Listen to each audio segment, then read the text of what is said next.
Hello everyone, welcome to back my channel. Let's crack teaching. Today we are going to solve CDP practice set 2023. So let's start. निम्नलिखित में से कौन सा प्रश्न बच्चों के समालोचनात्मक व रचनात्मक चिंतन को बढ़ावा देता है? पानी के बचाव के लिए सबसे अच्छा तरीका कौन सा हो सकता है?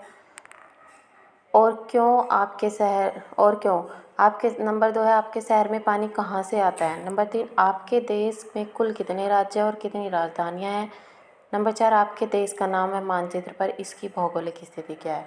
तो समालोचनात्मक और रचनात्मक चिंतन होता क्या है? सबसे पहले तो हमें ये पता होना चाहिए। समालोचनात्मक मतलब अपने आप से किसी चीज़ के बारे में सोचना कि इससे हमें कैसे बचा जा सकता है, और फिर उस सिचुएशन को क्रिएट करना, रचना करना। जैसे यहाँ पे हमें ऑप्शन बताया गया है कि मैं सपोज करो आपके शहर में पानी कहाँ से आता है, तो क्या ये सोचा जा सकता है? ये तो हमें या तो कंफर्म होगा कि उस जगह से पानी आता है, या फिर कोई हमें बताएगा। आपके देश में कुल कितने राज्य और कितनी राजधानियाँ हैं, ये भी हमें पता होता है, कंफर्म होता है, ये फिक्स होता है। आपके देश का नाम है मानचित्र पर, इसकी भौगोलिक स्थिति क्या है?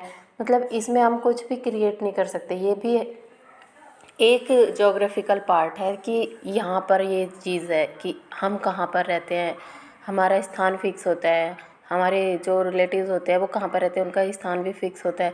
बट पानी से बचाव के लिए सबसे अच्छा तरीका कौन सा हो सकता है, ये ऑप्शन हमें सोच सकते हैं कि जब कहीं पे भी पानी में डूबा, कोई बच्चा पानी में डूब रहा है, तो कोई भी उस टाइम पे ऐसा क्या करे कि जल्दी से जल्दी उस बच्चे को बचाया जा सकता है। उसके दिमाग में खुद की एक सोचने की क्षमता होती है, और फिर वो उसे क्रिएट कैसे करता है, यानी कि वो उस बच्चे को बचाने के लिए कुछ भी करने की कोशिश करेगा। तो ये एक होती है रचनात्मक और समालोचनात्मक चिंतन।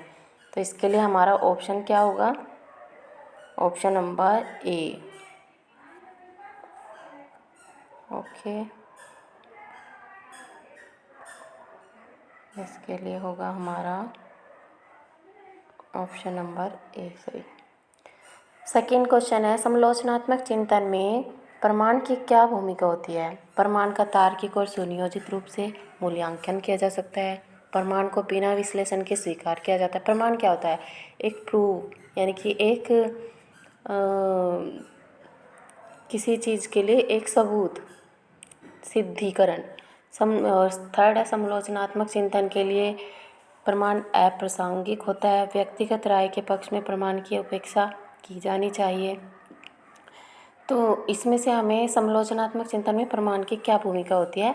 तो प्रमाण का तार्किक और सुनियोजित रूप से मूल्यांकन किया जाना चाहिए, यानी कि ये चीज़ जो भी हमें प्रमाणित किया जा रहा है कि वो प्रमाणित है या नहीं है, एक या तो हम सोच सकते हैं, सोच कर बता सकते हैं, या फिर सुनियोजित रूप से उसका एक एवोल्यूशन करना चाहिए, यानी मूल्यांकन हम उसका कर सकते हैं। तो इसका भी हमारा फर्स्ट सही होगा। ओके, यह अब जैसे प्रमाण को बिना विश्लेषण के स्वीकार किया जाना चाहिए, नहीं कर सकते, क्योंकि ज़रूरी थोड़ा ही नहीं कि किसी ने हमें बता दिया कि ये प्रमाण है, और वो एक, जैसे कि हम सब सोच सकते हैं कि जब कोई भी डॉक्यूमेंट्स हमें बनाना होता है, तो उसको हमें किसी भी स्कूल या कॉलेज में ले जाना होता है सर्टिफाइड, तो वो जब तक वो सर्टिफाई नहीं होगा, जब तक वो प्रमाणित नहीं होगा, तो उसकी कोई वैल्यू नहीं होती है। तो वो कैसे पता लगता है? उस पर स्टैंप लगाया जाता है, तो इसी से तो उसको पता होता है कि ये प्रमाणित है। सो प्रमाण का तार्किक और सुनियोजित रूप से मूल्यांकन किया जाना चाहिए कि ये प्रमाणित है या नहीं है। थर्ड इज वन, समावेशी शिक्षा में क्या शामिल है? सभी शिक्षार्थियों के लिए मानक पाठ्यचर्या, विद्यार्थियों का उनकी योग्यताओं के आधार पर पृथक्करण व वर्गीकरण, एंड विशेष आवश्यकता वाले शिक्षार्थियों को केवल व्यावसायिक शिक्षा का प्रावधान, व्यक्तिगत अंतरों की पहचान के परिणाम स्वरूप पाठ्यचर्या में लचीलापन। तो कौन सा सही हो सकता है? समावेशी शिक्षा में। समावेशी शिक्षा होता क्या है?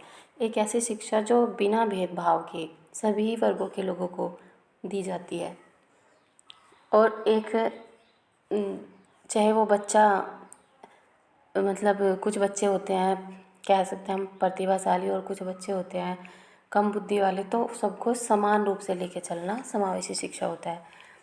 इसका ऑप्शन क्या होगा? व्यक्तिगत अंतरों की पहचान के परिणाम स्वरूप पाठ्यचर्या में लचीलापन। सबसे पहले तो यहाँ पे इसका मैं ऑप्शन एक पर क्लिक कर देती हूँ। अब हम देखते हैं ये क्यों नहीं हो सकते। सभी शिक्षार्थियों के लिए मानक पाठ्यचर्या। विद्यार्थियों का उनकी योग्यताओं के आधार पर पृथक्करण व वर्गीकरण। ऐसा थोड़ा ही नहीं होता है कि हम जो विद्यार्थी अच्छे हैं उनको एक साइड बिठा देंगे और जो अच्छे नहीं हैं उनको एक साइड, और फिर अच्छे वालों को पढ़ाएंगे भी नहीं, और जिन्हें कुछ नहीं आता उन्हें नहीं पढ़ाएंगे। ऐसा थोड़ा ही नहीं होता है। विशेष आवश्यकता वाले शिक्षार्थियों को केवल, एक मैंने आपको बताया था नेगेटिव टैग, यहाँ पे केवल आ जाता तो ये तो हो ही नहीं सकता, इसलिए इसको तो छोड़ ही दीजिए। 4th इज वन,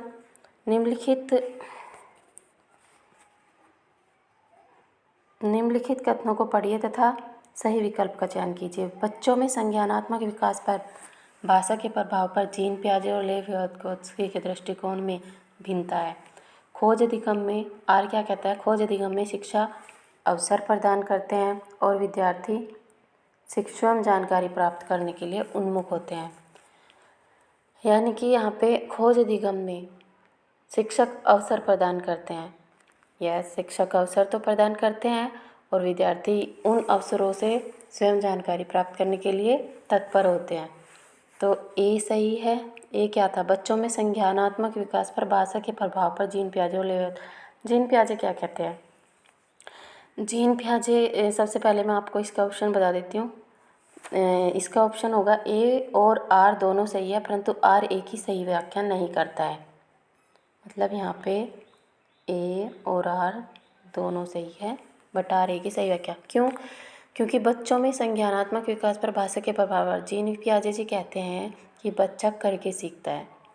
एनवायरमेंट, मतलब जब तक बच्चा स्वयं किसी चीज़ को नहीं करेगा तो वो नहीं सीखेगा। और लेव vygotsky जी क्या कहते हैं? ये कहते हैं कि बच्चों में लेव vygotsky के दृष्टिकोण से बच्चों में विकास में संस्कृति की भूमिका का पर बल दिया जाता है। मतलब कि बच्चा जो है वो संस्कृति, मतलब कि विज्ञान से संज्ञानात्मक विकास में संस्कृति की भूमि पर बल दिया जाता है। खोज अधिगम में शिक्षक अवसर प्रदान तो करता है, विद्यार्थी स्वयं जानकारी प्राप्त करने के लिए उन्मुख होते हैं। यानी कि बच्चों में संज्ञानात्मक विकास पर भाषा के प्रभाव पर जीन पियाजे और लेव vygotsky के दृष्टिकोण में बहुत भिन्नता है। जीन पियाजे के अनुसार बच्चा अपने वातावरण के साथ समायोजन और परिवर्ती जन्मजात होता है। मतलब जीन पियाजे जी कहते हैं कि बच्चा जो है अपने आसपास के एनवायरनमेंट को देख के सीखता है, कि जैसा लोग करते हैं वो वैसे ही करता है। और vygotsky जी कहते हैं कि ये संज्ञानात्मक विकास में सांस्कृतिक यानी कि एक नैतिकता का भाव होता है। बच्चों में संस्कृति की भूमिका पर बल दिया जाता है। एंड खोज अधिगम में इसीलिए इसका 4th option is right. Now 4th is one. 5th, निम्नलिखित में से कौन सा समूह उन विशिष्टताओं को सही ढंग से उल्लेख करता है जो प्रतिभाशाली विद्यार्थियों और कक्षा में अन्य विद्यार्थियों के बीच आमतौर पर भिन्न होते हैं? समझ की अग्रवर्ती गहनता, सीखने की तेज गति, समझ के लिए दूसरों पर अधिक निर्भरता, शारीरिक विकास की तेज गति। तो सही विकल्प क्या हो सकता है? विशिष्टताओं का सही ढंग से उल्लेख कैसे करते हैं हम? एक प्रतिभाशाली विद्यार्थियों कक्षा में विद्यार्थियों के बीच डिफरेंट तो होता ही है, क्योंकि वो सबकी नज़रों में होता है कि ये बहुत होशियार है बच्चा, ये बहुत होशियार है। क्योंकि उसके जो सीखने की गति होती है, एक तो वो तेज़ होती है, दूसरा उसकी समझ उग्रवर्ती, मतलब उसके समझने की क्षमता भी ज़्यादा होती है। इसलिए समझ की अग्रवर्ती गहनता और सीखने की तेज गति उन विशिष्टताओं का सही ढंग से उल्लेख करती है जो प्रतिभाशाली विद्यार्थियों और कक्षा में अन्य विद्यार्थियों के बीच आमतौर पर भिन्न होते हैं। प्रतिभाशाली विद्यार्थियों के समान आयु, अनुभव और वातावरण के अन्य लोगों की तुलना में उच्च स्तर पर प्रदर्शन करने की क्षमता होती है। इसलिए विकल्प 4 सही है। ओके, ऑप्शन होगा इसका 4। 6 क्वेश्चन क्या कहता है? 6 क्वेश्चन कहता है श्रवण बाधिता के संदर्भ में निम्नलिखित में से कौन सा कथन सही है? श्रवण बाधिता बच्चे के प्रभावी ढंग से संवाद करने की क्षमता को प्रभावित करती है। सभी श्रवण बाधिता वाले बच्चों को संवाद करने के लिए सांकेतिक भाषा साइन लैंग्वेज का उपयोग करने की आवश्यकता होती है। एंड बच्चे के पास तेज आवाज़ें करके उस बच्चे की सुनने की अक्षमता श्रवण बाधिता की विश्वसनीय तौर पर परीक्षण किया जा सकता है। श्रवण बाधिता हमेशा कान की किसी शारीरिक समस्या के कारण होती है। इसकी एक्सप्लेनेशन हम देखते हैं, करते हैं कैसे। श्रवण बाधिता मतलब जिसमें सुनने में कमी होती है, जो सुन नहीं सकते, वो होते हैं हमारे श्रवण बाधिता। तो श्रवण बाधिता बच्चे प्रभावी ढंग से संवाद करने की क्षमता को प्रभावित तो कर सकती है, सही है। श्रवण बाधिता को किसी व्यक्ति द्वारा उचित या उपयुक्त रूप से ध्वनियों को सुनने में असमर्थता के रूप में परिभाषित किया जा सकता है, यस। अब श्रवण बाधिता बालकों का मानसिक विकास सामान्य बालकों के समान ही होता है, मतलब उनकी सिर्फ सुनने में कमी होती है, बट उनकी मेंटलिटी, उनकी जो ग्रोथ होती है वो अदर बच्चों की तरह ही होती है, सेम। सिर्फ सुन ही तो नहीं सकते ना वो, तो इसलिए इसका ऑप्शन क्या होगा, श्रवण बाधिता बच्चे संवाद की क्षमता को प्रभावित करती है। ऑप्शन इज 1, इसका ऑप्शन होगा 1। So okay. समावेशन के संदर्भ में पाठ्यचर्या सीखने की अपेक्षाएं में समान है जबकि में वे भिन्न है। तो 7 का क्या होगा, समावेशन के संदर्भ में पाठ्यचर्या सीखने की अपेक्षाएं संवर्धन गतिवर्धन संशोधन समायोजन या गतिवर्धन संवर्धन या समायोजन संशोधन। तो इसके लिए समावेशन संदर्भ में पाठ्यचर्या सीखने की अपेक्षाएं समायोजन में समान जबकि संशोधन में भिन्न होते हैं। ऑप्शन होगा 4, ओके। इसका ऑप्शन होगा 4 इज राइट, क्योंकि समायोजन के संदर्भ में पाठ्यचर्या सीखने की अपेक्षाएं समायोजन में समान है जबकि संशोधन में विभिन्न है। समावेशन सभी छात्रों को उनकी सामाजिक पहचान के बावजूद उनकी भिन्नताओं और अक्षमताओं की परवाह किए बिना शैक्षिक प्रणाली में प्रत्येक श्रेणी में बच्चों को शामिल करने के लिए संदर्भित करता है। समावेशन समावेशी शिक्षा का ही भाग होता है, ओके। 8 क्या कहता है, 8 संरचनात्मक सिद्धांतकारों के अनुसार निम्नलिखित में से कौन सा कथन सही नहीं है। ज्ञान व्यक्ति परक है, शिक्षार्थी अपने सामाजिक और सांस्कृतिक संदर्भ में ज्ञान की रचना करते हैं। प्रभावी अधिक सुनिश्चित करने के लिए शिक्षार्थियों को बाहरी रूप से प्रेरित करने की आवश्यकता है, या ज्ञान बहुलवादी और बहुविधि है। ऑप्शन क्वेश्चन नंबर 8 का ऑप्शन क्या होगा, क्या कहते हैं, संरचनात्मक सिद्धांतकारों के अनुसार कौन सा कथन सही नहीं है। ये है नेगेटिव क्वेश्चन, तो जो सही है उसको निकाल दो। ज्ञान व्यक्तिपरक होता है, यस। शिक्षार्थी अपने सामाजिक और सांस्कृतिक संदर्भ में ज्ञान की रचना कर सकते हैं, यस। प्रभावी अधिगम सुनिश्चित करने के लिए शिक्षार्थियों को बाहरी रूप से प्रेरित करने की आवश्यकता है। बाहरी रूप से कैसे प्रेरित किया जा सकता है, नहीं किया जा सकता, क्योंकि उसके अंदर जब तक खुद की सोचने समझने की क्षमता नहीं होगी तो वो कैसे पढ़ेगा। तो ज्ञान बहुलवादी और बहुविधीय ये भी नहीं है, सो ये भी सही है, बट 3 जो है वो हमारा नेगेटिव में आता है। Question option number 3 is right.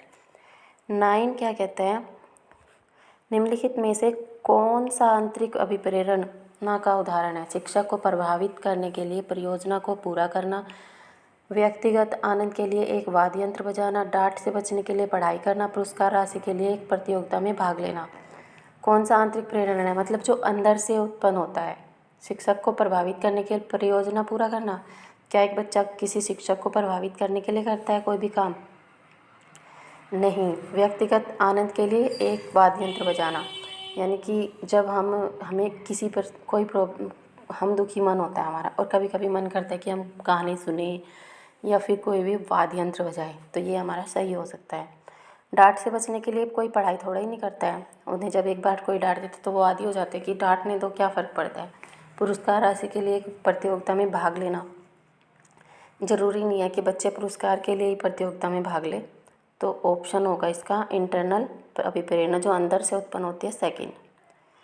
10 निम्नलिखित कथनों को पढ़िए तथा सही विकल्प का चयन कीजिए। अभिकथन ए, शिक्षकों को विद्यार्थियों में विशेष जातीय समूह के बारे में रूढ़िवादिता को तोड़ने के लिए कड़ी मेहनत करनी चाहिए। शिक्षा का एक प्रमुख उद्देश्य विद्यार्थियों को समालोचनात्मक आत्मचिंतन के लिए प्रोत्साहित करना है। प्रोत्साहित करना ये तो सही है, और क्योंकि पॉजिटिव टैग मिल गया। अब रूढ़िवादिता को तोड़ने के लिए कड़ी मेहनत करनी चाहिए। रूढ़िवादिता क्या होती है, एक एक मतलब जेंडर बायो वो हम कह सकते हैं कि किसी चीज़ के ऊपर जो नहीं हो सकता, रूढ़िवादिता जातिवादी। तो इसमें 10 में हम कह सकते हैं शिक्षकों को विद्यार्थियों में विशेष जातीय समूह के बारे में रूढ़िवादिता को तोड़ने के लिए कड़ी मेहनत करनी चाहिए। यह सामाजिक स्तर पर जेंडर रूढ़िवादिता कह सकते हैं हम इसको, कि ये लड़का है, ये लड़की है। कुछ लोग मानते हैं कि लड़के होते हैं अच्छे, लड़कियों को मतलब लड़कियों के लिए जेंडर रूढ़िवादिता हम कहते हैं, जो लड़के लड़की में भेद करते हैं, बहुत प्रभाव डालते हैं, क्योंकि यह लैंगिक आधार पर असमानता पैदा करती है। शिक्षा का एक प्रमुख उद्देश्य विद्यार्थियों को समालोचनात्मक आत्मचिंतन के लिए प्रोत्साहित करना होता है। इसलिए ऑप्शन ए और आर दोनों सही है, बट आर ए की सही और आर ए की सही व्याख्या है। तो यहाँ पे हमारा 4th सही होगा। ओके, नेक्स्ट क्वेश्चन हम करेंगे नेक्स्ट वीडियो में। जब तक के लिए थैंक यू।